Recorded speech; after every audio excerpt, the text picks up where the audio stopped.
All right, so I need you to screenshot this list. This is basically what you need to do decals on Windows.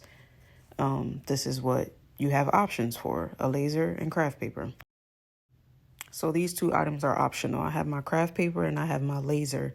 My laser helps me get straighter lines. My craft paper is so the laser doesn't go through the door.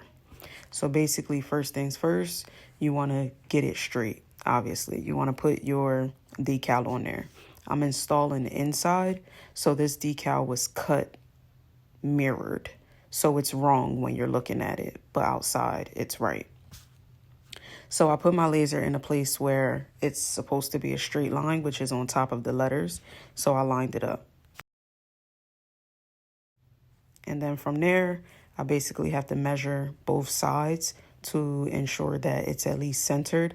I know it's leveled because of my laser. I just have to make sure it's in the center. So you'll see me pull out a ruler, measuring tape to measure both sides. And basically, I'm just making sure it's the same amount of inches on each side. Each side had 4 inches once I corrected it and finalized it.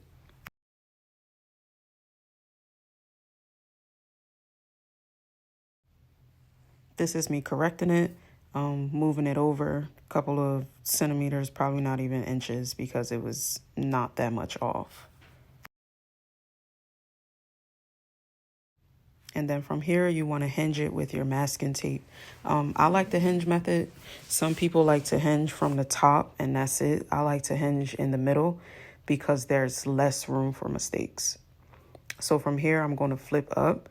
For future reference, it's easier to peel the back end than it is to peel the tape. I don't know why, but that's the easiest for me. And I suggest you do it that way too.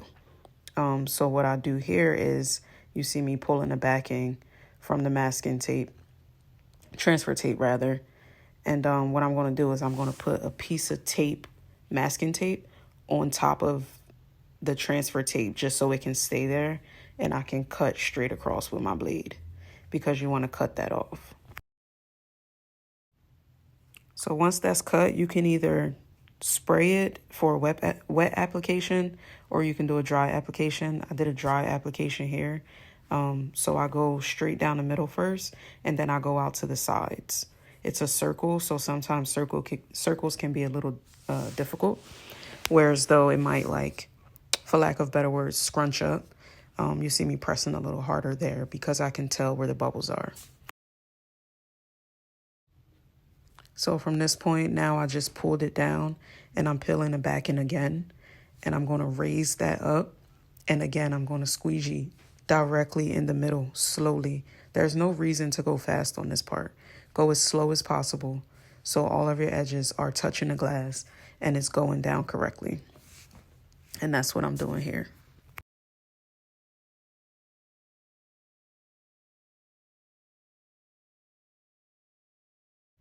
Once it's all up there, you just want to squeegee around the whole thing, clear any like imperfections that may be on there. You see I'm going up and down. I'm just getting the bubbles that I can see out.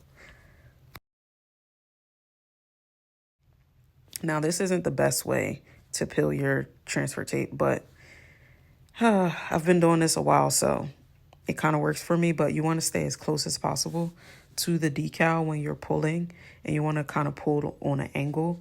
The reason you want to pull on the angle is because you want your design to stay on the glass. 9 times out of 10 it's going to stick, but if you stay close to the glass, it's least likely to lift.